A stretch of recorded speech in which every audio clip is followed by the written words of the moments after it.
Hello guys, welcome to Ishan gymholic. आज का जो टॉपिक है वो फिटनेस इंडस्ट्री और जिम इंडस्ट्री के ऊपर है जो अभी बंद है फ़िलहाल। सो लाइक उसको स्टार्ट करना चाहिए, ये मेरा मानना है। But there are some pointers जो मैंने बनाए हैं, तो वो जो आज मैं अपने वीडियो में डिस्कस करना चाहता हूँ मेरे व्यूअर्स से। देखिए, सबसे जो बड़ा प्रॉब्लम है, the biggest problem with the government is that they think gym as an entertainment and luxurious industry, where is in other countries it has given the priorities. So अगर आप अभी देखें तो लॉकडाउन जो ख़त्म है उसमें सबसे पहले फिटनेस इंडस्ट्री चालू हुई है। या आई शुड नॉट से कि सबसे पहले शुरू हुई है, बट अभी शुरू कर दी गई है। बट जो इंडिया में अभी जो कल नए रूल्स आए हैं लॉकडाउन 5.0 में, जो नए नॉर्म्स आए विद फेज़ 1, फेज़ 2, फेज़ 3 के साथ, तो उसमें जिम इंडस्ट्री को सबसे लास्ट में डाल दिया फेज़ 3 में। सो जो चीज़ फेज़ 1 में होनी चाहिए थी वो है फेज़ 3 में। अब मैं आपको कंपैरिजन बताऊंगा दूसरी चीज़ों के साथ। अब आप सिनेमा हॉल्स का एग्जांपल ले लीजिए। In cinema halls there are at least a crowd of 300 to 400 at the same time. In swimming pool there is a crowd of again 50 to 70 people depending on the batch and the size of the swimming pool. और restaurant में आप देखो तो again like 50 to 70 और 100 people depending on the size of the restaurant. आप schools और malls में देखिए तो वो तो फिर उसका तो हम क्राउड का अंदाज़ा ही नहीं लगा सकते। Where is in gyms maximum crowd जो रहेगा पीक आवर्स में वो रहेगा 25 से 30 लोगों का, उससे ज़्यादा नहीं। हो सकता है कि जिम का साइज बड़ा हो तो वो ज़्यादा क्राउड लेने की कैपेसिटी रख सकता हो, बट इससे ज़्यादा क्राउड आपको पीक आवर्स में नहीं मिलेगा। So basically non peak hours जो है उसमें आपको और भी कम क्राउड रहेगा। And again an important point, ये क्राउड को भी अगर हमको कम करना हो तो उसके लिए हमने पर्सनली मेरे जिम में जो सॉफ्टवेयर का यूज़ किया है वो ये किया है कि फिटनेस प्रो लीग जो सॉफ्टवेयर है उसमें हमने ये चीज़ डाली है कि आप अपना टाइमिंग सिलेक्ट करके आ सकते हैं जिम के अंदर। सो बेसिकली ये कंपलसरी होगा हमारे सारे मेंबर्स के लिए। तो मेंबर्स को 6 to 7 का सपोज बैच है, तो अगर उसमें 15 लोग हो गए तो वो उससे ज़्यादा फिर सॉफ्टवेयर नहीं लेगा। सो फिर क्लाइंट को सिलेक्ट करना रहेगा द नेक्स्ट बैच।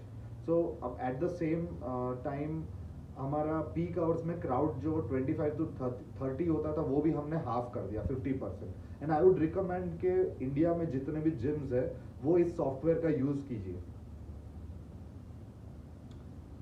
एंड अब जब जिम से जो एसोसिएट है जैसे कि क्लीनिंग स्टाफ है, इक्विपमेंट कंपनीज है, सप्लीमेंट कंपनीज है, हेल्थ केयर प्रोडक्ट्स है, स्पोर्ट्स वेयर है, एक्सेट्रा, ये सब सफ़र कर रहे हैं। सो मतलब ये एक दूसरे से कनेक्टेड तो है।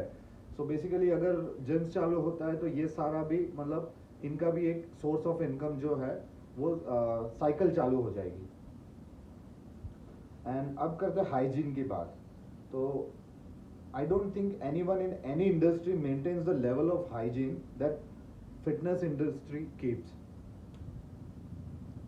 Ab cleanliness is maintained by every small and big gyms in India. Maximum gyms doesn't even allow to bring shoes on the floor, and this is followed by all the gyms in India. Majority take a shower immediately after their workout. And they through workout obviously they maintain their immunity. And सबसे important point मैं ये कहना चाहूँगा कि जब gyms जब कोई भी वर्कआउट करता है तो वो अपना डाइट का ध्यान भी रखता है। बहुत से लोग हैं जो वर्कआउट किए बिना भी डाइट का ध्यान रख सकते हैं, बट इस पेंडेमिक में काफ़ी लोगों का ऐसा हुआ है कि जो वर्कआउट नहीं कर रहे तो उनका डाइट भी फॉलो नहीं हो रहा है। सो बेसिकली इम्यून सिस्टम भी बिगड़ रहा है।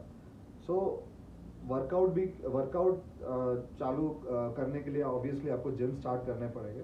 So that is again one of the most important point.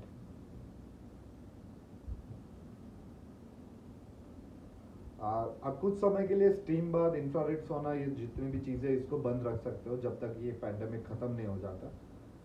And दूसरा जो रियल फिटनेस फ्रीक लोग हैं वो जो जिम में वर्कआउट करने आते हैं वो सीरियसली वर्कआउट करने आते ही है, और किसी से बात नहीं करते, सो बेसिकली अपना वर्कआउट करते आके चले जाते हैं। सो हम लोग एक टाइम लिमिट भी रख सकते हैं, like 45 minutes to 60 minutes maximum. आप उससे ज़्यादा जिम में नहीं रुकिए, बिकॉज बैचेस भी हम इस तरीके से सिलेक्ट करेंगे 6 to 7, 7 to 8। तो इस तरीके से we can maintain the crowd capacity in the gym. And again one of the important point कि जो फिटनेस इंडस्ट्री है, like we are the people who take care of a person so that he doesn't need a doctor. And in spite of all this, the industry which is promoting maintenance of health in the society and also paying the taxes to the government is not allowed to operate in phase 1. So I'll end this video by requesting the government of India to think about this on a serious note.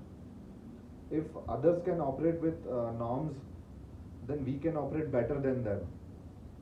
Thank you.